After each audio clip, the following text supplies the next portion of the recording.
180. So just wanted to walk you through the finances, the first section, and the research. And because we're doing it like this, I'm going to keep it real simple and get right down to brass tacks. Excuse me. We're going to first look at this press release that was released on September 30th, 2022. This is for the first 9 months of 2022. So all these numbers down here account for the first 9 months, and they're written in millions, which means you have to add 6 zeros to whatever number is being presented. All right, now the number that we're interested in is this net income. Net income is financialese for profit. Okay, that's how you say profit in financial language. And again, this is quarter 3. So if you take the year and you divide it by quarters, that's 3 months each. So this is the third quarter, meaning the first 9 months of 2022. And so far, they've made $1.4 billion in profits. That's compared to last year, the previous year, where at that point in time, September 30th, 2021, they had $1.3 billion in profits. So in comparison to last year, they've made $110 million. So they've surpassed their earnings from last year already, at least year to date. Okay, so the next thing I wanted to show was this, revenues. Oh, and by the way, all this information is directly from CNH's Investor Relations page.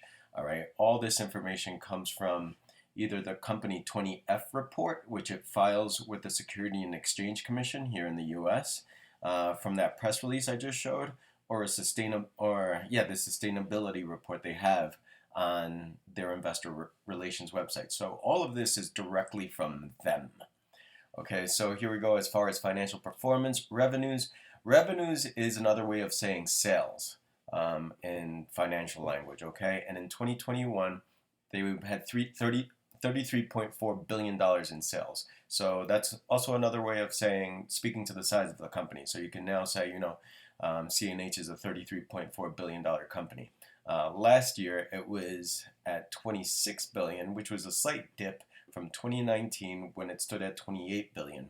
All right, but nevertheless, it took that dip and it came back, $5 billion bigger. All right, with $5 billion more in sales.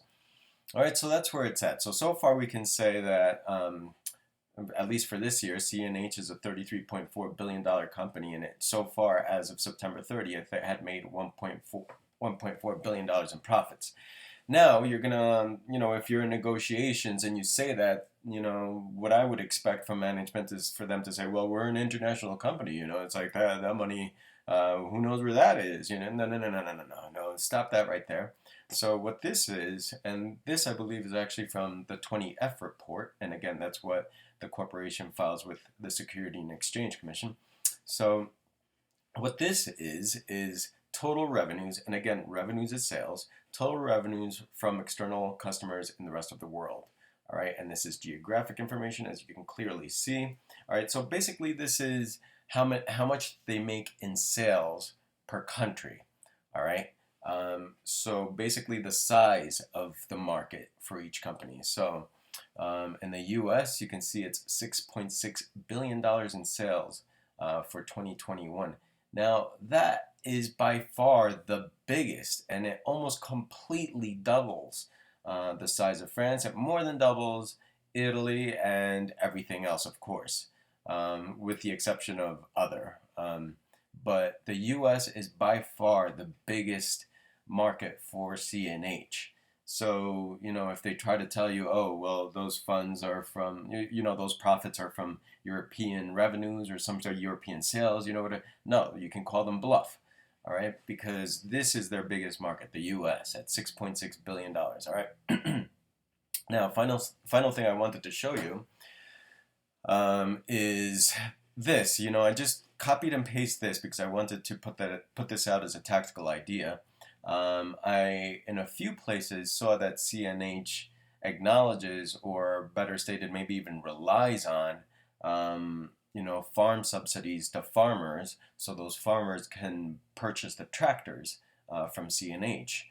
And I just wanted to put it out as a tactical idea that, if the UAW has endorsed any political candidates or contributed to the campaigns of political candidates who have any type of influence on those farm subsidies that allow farmers to buy tractors, then that is one tactic that we should go for. Speak to those elected officials and tell them, not this year, they're not getting that, sort of thing, until, they give you a fair contract. So just putting that out as an idea. I'm going to go ahead and put out many ideas as we go through this, but that's essentially what's happening with the finances. So to recap, as of September 30th, and the next release will be at the end of this month, by the way. The next release will be December 31st. But as of December 30th, the most recent earnings report, the most recent earnings release they shared, CNH had $1.4 billion in profit. It was a $33.4 billion corporation, and the U.S. was its biggest market by far. By far. So that's what the finances are showing us. Of course, this is just a first cut, first draft, first presentation. So if there's more questions on the finances that I can help look into, please let me know.